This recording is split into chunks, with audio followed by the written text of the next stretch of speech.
哎，哇，这是给了，对，带过手，看一下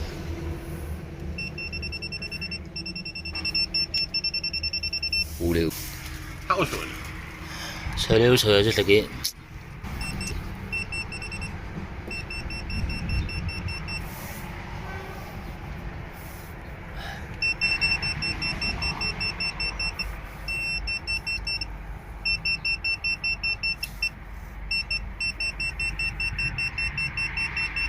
右手，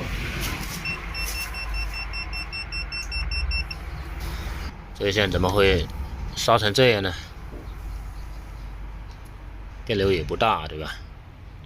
坚定73，关掉，这个先关了。看一下这个触点怎么样啊？这劈头太大了，换这个电笔小一点。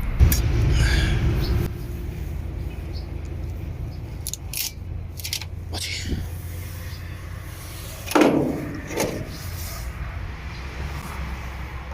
触点还行啊，这是细节了。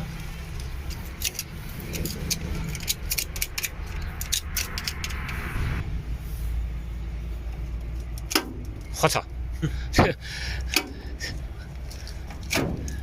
没锁啊！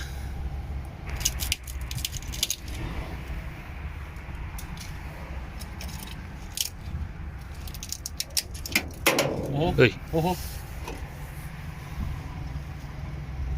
还能用，还能用。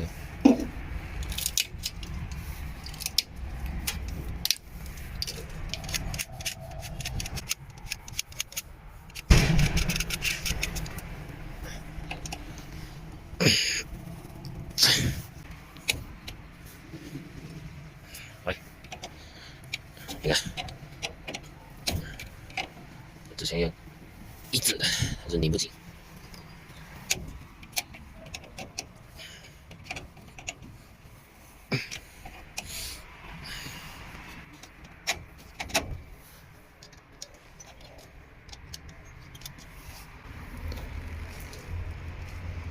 可以呀、啊！一点不得溜。吊鞍架好，好架好哎，这表坏了，所以刚刚这里面触点还是可以的啊，没什么大问题。主要还是因为这颗螺丝没拧紧啊，导致这个线头虚接发热了，等于接触不良了嘛，所以它有时候亮，有时候就不亮。卡一下电流，64，5安，7安，三线不平衡啊。然后之前听到很多师傅讲过这么一句话啊，说三线电流不平衡，零线会带电。我感觉这个很多师傅对这句话可能有误解。三线不平衡，零线会带电吗？我们看一下，啊，这是零线牌，我这边三线已经明显不平衡了，对不对 ？A 线刚才60几安 ，B 线和 C 线只有几安，这也还是一台路灯的专用扁。所以三线电流不平衡，零线是没电的啊。理解上的错误啊，其实这句话真正的意思是，三线电流不平衡，零线有电流啊，这个电流是不平衡电流，并不代表说零线会带电啊，这是两个概念，一定要分清楚。